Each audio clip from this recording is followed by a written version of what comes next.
and I want to go over a book. Now, this book is called When I Was a Slave, Memoirs from the Slave Narrative Collection. All right. And this book is pretty interesting. Like all slave narrative books are pretty interesting.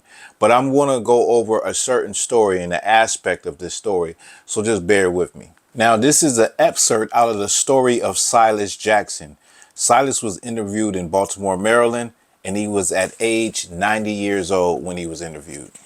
He says, "My master was named Tom Ashby.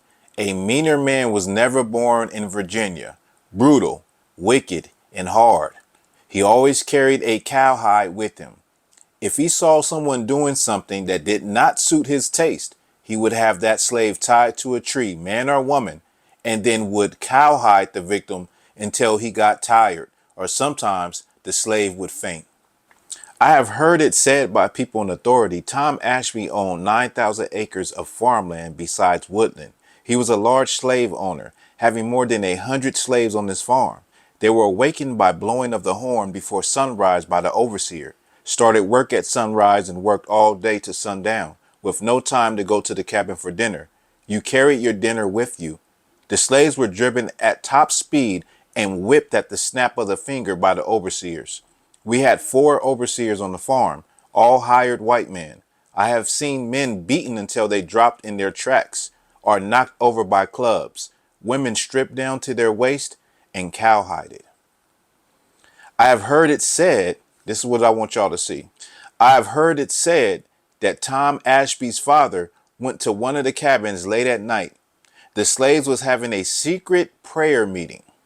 He heard one slave ask God to change the heart of his master and deliver him from slavery so that he may enjoy freedom. Before the next day, that man disappeared. No one ever seen him again. So his father, the slave master's father, it was said that he caught black people praying, and one man asking the Most High, asking God to, have the slave master have compassion so that he could one day get free and have freedom, right? That man disappeared. It goes on, I'm gonna keep reading.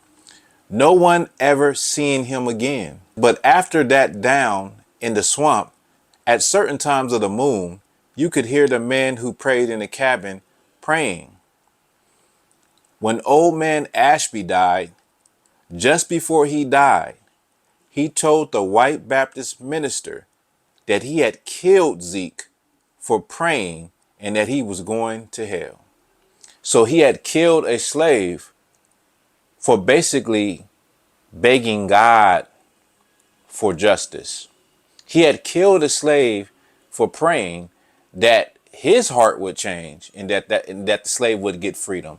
And you see it time and time again where you have brothers that have been accused and later on they say that, well, it was a mistake. Later on they say, no, that was a lie. 70 years later, they say Emmett Till never did it. George Stinney never did it.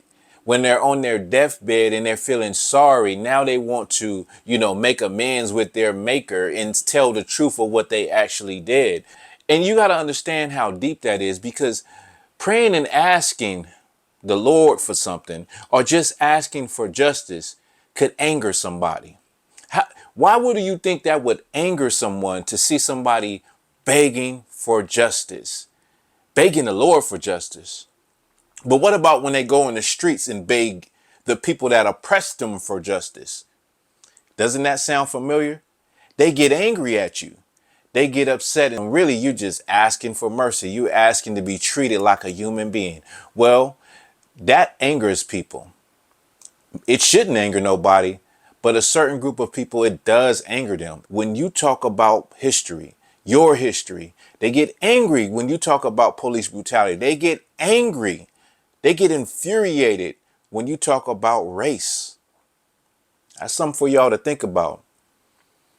Old man Ashby killed a brother named Zeke because he caught him praying, asking the Lord for mercy in his condition. So give me your thoughts and your opinions in the comments. And with that, thank you for watching Black Authentic.